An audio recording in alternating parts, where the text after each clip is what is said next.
A reform government would have to do unpopular things, says its policy guru. I'll read into this more from the BBC. So it says an incoming reform UK government would have to force nasty cough medicine down the country's throat, and says the man hoping to shape the party's policies. So there it is, you guys. For all the reform voters out there saying that reform will make things better for everyone or make our lives better, here they are saying they're going to do unpopular things. They're going to do things that are going to harm you. They're going to do things that are going to make your lives worse. Yeah. Remember, when Labour came into power, what did they say? They were going to have to make decisions that not everyone's going to agree with. And they have done things that many of us don't agree with. Guess what? The Conservatives did a lot of unpopular things during their 14 years in power as well. So my question to you is, what makes reform any different from Labour or the Conservatives? Considering the fact that they've been doing a crummy job when it comes to running councils as well. Oh, by the way, what has Nigel Farage done since he's become an MP of Clacton? Can anyone give me any examples of what he's done there?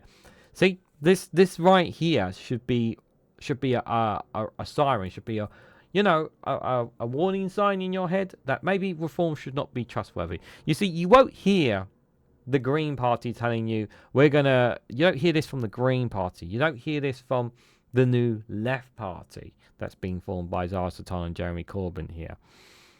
But here's reform telling you they're going to make things worse for you. They're going to make things that you're going to not like. Remember that, but when you decide to cast your vote for them. So James Orr, who is behind a new pro-reform think tank, as well, told the BBC Nigel Farage's party has not got a magic wand and would have to do some very unpopular things in its first 100 days to fix the economy. Well, guess what? The Labour government are also doing unpopular things. Are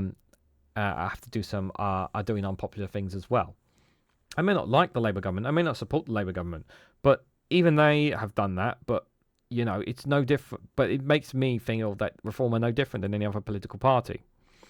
He says it should learn from US President Donald Trump, who came into government with a plan and acted very fast, knowing some of his policies were not going to be popular. You don't even know. You can't even tell me what all your policies are as well.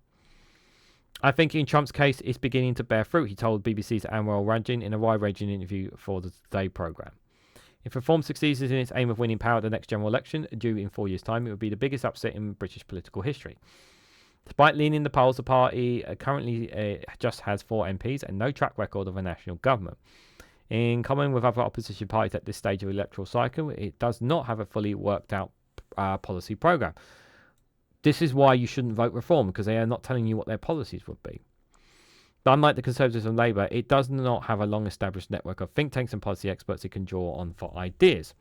A new pro-reform think tank, the Centre for Better Britain, was launched earlier this year by Reform's Chief Operating Officer Jonathan Brown and 2 of the party's biggest donors. James Orr, an Associate Professor of Philosophy at Religion at Cambridge University and a friend of US Vice President J.D. Vance, was appointed chairman of its advisory board. The CBB is not part of reform despite being based on the same central London office building. Basically, they are in tangent with them, but they can't say that publicly. But Mr. Orr told the BBC, if the polls continue to what they are and reform ends up governing the country, we should all want them to succeed. And that means making sure that they've got policy behind them that is properly costed, properly worked out and coordinates across a broad platform. Yet they still haven't done that. Mr. Orr is a leading figure in the national conservatism movement and says his new think tank will be driven by post-Brexit, pro-nation, pro-sovereignty, pro-Britain impulse and framework.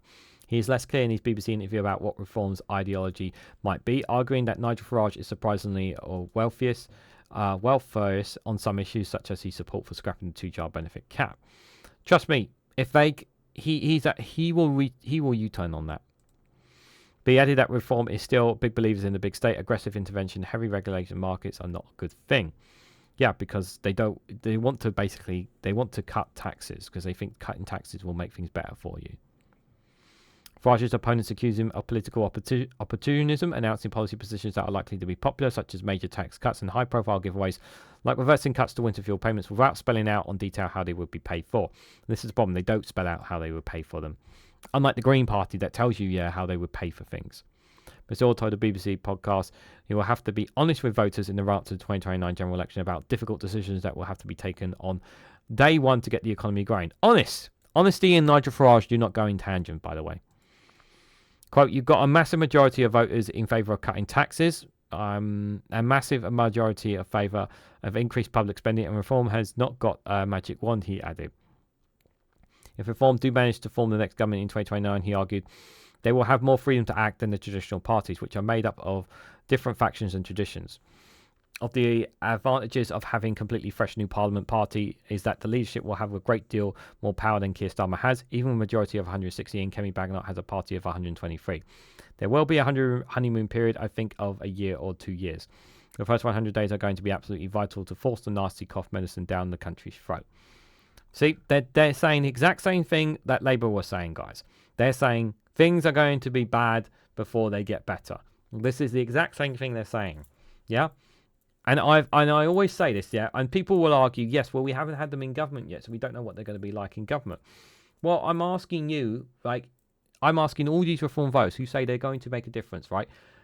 Nigel Farage has been an MP for a year now. What has he done to improve the lives of the people of Clacton? Can you give me examples of what he's done as an MP? Can you give me examples of what reform MPs have done in their constituencies to make people's lives better? Can you give me examples of those who won council seats in local elections? What have they done to improve people's lives? Because those examples should be something that you can point to as reform voters and tell to convince me and other people who are sceptical of reform of how they're going to be better for the country. But you can't give me those examples, because the reason you can't give me examples in the comments, which I consistently ask you for, is because they don't have any examples, because they don't know what they're doing, because they don't know how to manage, they don't know how to govern, and they're not capable of doing it. They cannot be trusted. They've been consistently lying and telling you only what you want to know, not telling you what you need to know. You can't trust Reform UK. You just cannot. But I know some of you are going to fall for that trap. But I'm going to continue to point out the faults of Reform UK on this channel, whether you like it or not. So what do you think of Reform telling people that they're going to do unpopular things? They're going to do things that are going to upset its voters after they get them into power, just like any other political party. Let me know your thoughts and more on this story down in the comment section below.